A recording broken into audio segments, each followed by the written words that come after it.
Assalamualaikum warahmatullahi wabarakatuh. Kembali lagi bersama saya Rahmat Herlikas. Pada video kali ini saya akan membahas pelajaran Bahasa Indonesia di kelas 8 semester 1.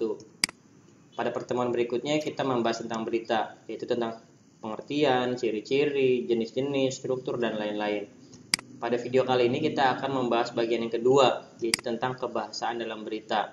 Seperti yang kita tahu, berita merupakan media komunikasi dan informasi yang saat ini dibutuhkan oleh masyarakat. Oleh sebab itu, kita harus tahu juga kebahasaan yang baik dan benar di dalam sebuah berita itu ada apa saja. Adapun kebahasaan yang pertama adalah kata baku, kemudian kalimat langsung, verba pewarta, kata kerja mental, konjungsi bahwa, konjungsi temporal, dan verba transitif. Jadi beberapa poin di sini itu adalah kebahasaan dalam berita yang akan kita bahas pada video kali ini. Selanjutnya adalah uraian dan contoh kebahasaan. Yang pertama adalah kata baku. Kata baku ialah kata yang sudah sesuai dengan kaidah kebahasaan dan tercantum dalam KBBI. Jadi di dalam sebuah berita itu harus menggunakan bahasa baku. Kenapa? Karena untuk memudahkan para pembaca dan pendengar sebuah berita lebih memahami dan mengerti apa berita yang disampaikan tersebut.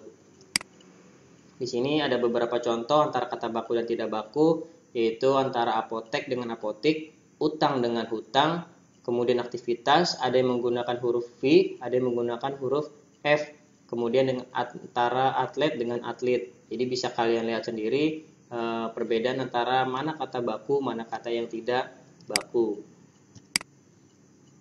Selanjutnya adalah kalimat langsung. Kalimat langsung ialah kalimat yang ditandai dengan dua tanda petik ganda dan disertai keterangan penyertaan. Penggunaan kalimat langsung ini terkait dengan pengutipan pernyataan-pernyataan oleh narasumber berita.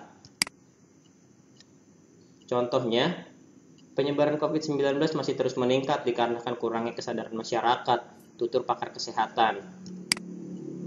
Kemudian yang kedua adalah verba pewarta. Verba pewarta ialah kata kerja yang diucapkan oleh narasumber, ditandai dengan kata imbuhnya, tuturnya, tambahnya, mengemukakan, mengatakan, dan lain-lain. Nah, bisa kita lihat unsur kebahasaan antara kalimat langsung dengan verba pewarta ini saling berhubungan. Kenapa? Karena biasanya antara kalimat langsung dan dengan verba pewarta itu saling mengikuti. Di sini bisa kita lihat pada kalimat yang diberi tanda dengan warna hijau dan merah. Penyebaran COVID-19 masih terus meningkat dikarenakan kurangnya kesadaran masyarakat. Nah, ini adalah kalimat langsung.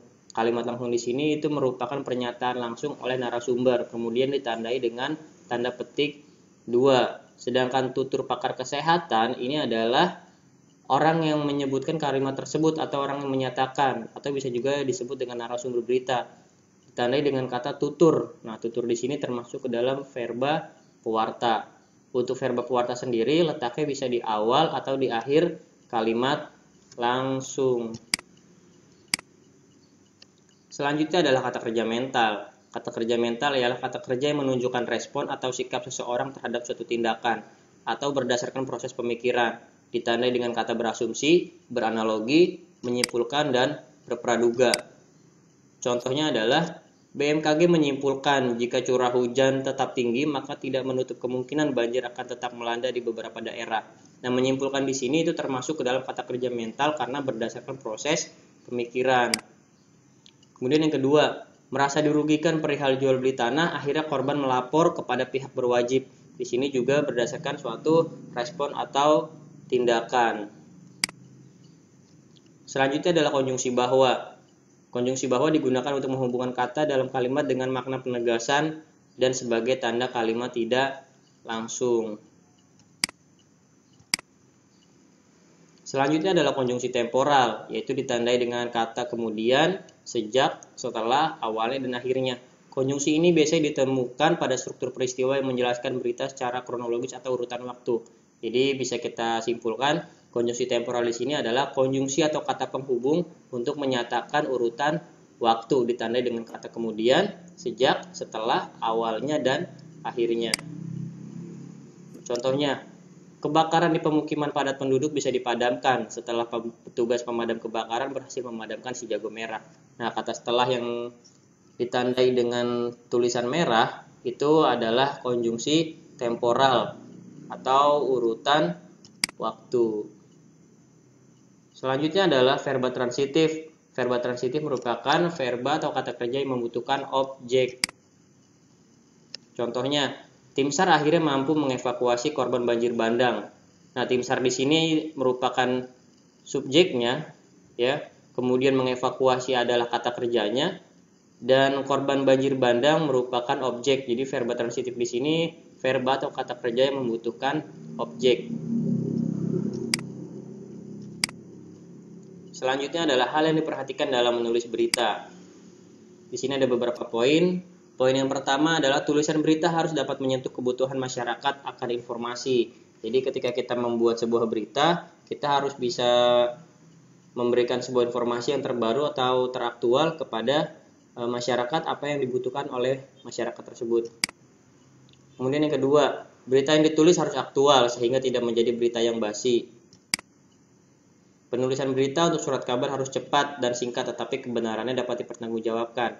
Nah, ini untuk poin yang ketiga, penulisan berita itu harus cepat dan tepat, kemudian singkat juga, tapi harus bisa dipertanggungjawabkan kebenarannya. Jadi ketika kita membuat sebuah berita, kita tidak harus membuat sebuah berita yang fenomenal atau ingin dikenal orang, tapi beritanya itu tidak dipertanggungjawabkan atau tidak berdasarkan data dan fakta yang ada di lapangan seperti apa. Selanjutnya adalah tulisan berita harus dapat menjawab pertanyaan apa, di mana, kapan, siapa, mengapa, dan bagaimana. Atau bisa kita simpulkan mewakili pertanyaan-pertanyaan masyarakat tentang suatu kejadian atau peristiwa. Selanjutnya, tulisan berita yang berkelanjutan tentang suatu hal. Pada bagian akhir harus diungkapkan lagi tentang latar belakang peristiwanya. Nah, pada poin di sini, berita tersebut biasanya ada yang berkelanjutan. Nah, ini harus kita ungkapkan lagi tentang latar belakang peristiwa tersebut, kenapa peristiwa tersebut bisa terjadi. Jadi harus kita jelaskan dulu atau kita flashback dulu berita tersebut tentang apa. Selanjutnya adalah aspek menulis berita. Poin yang pertama, memilih berita atau hal yang diberitakan. Kemudian yang kedua, menemukan sumber berita. Yang ketiga, menyusun data pokok berita. Menulis teks berita sesuai data dan sumber berita yang didapat secara sistematis atau berurutan. Ya, mungkin itu saja yang bisa saya sampaikan pada video kali ini. Pesan saya, jika menggunakan rangkaian kata dan kalimat untuk berita yang dimuat saja harus tepat, maka salah satu jalannya adalah belajar dengan giat. Itu saja yang saya sampaikan, lebih kurangnya mohon maaf. Assalamualaikum warahmatullahi wabarakatuh.